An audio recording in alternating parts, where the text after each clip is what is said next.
So, IGN name is M&B. What is the story behind M&B?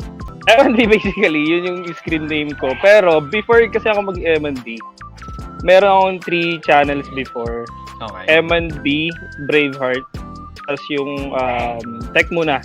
So basically, about yun sa music, gaming, Okay. and tech.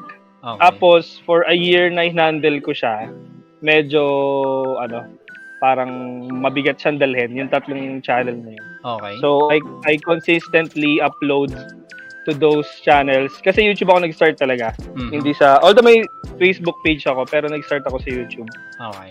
Tapos, in a year, parang in-assess ko, sabi ko, the purpose of these 3, parang instead na 3 channel, what if pag-design ko na lang, di ba? So, I kept the Tama.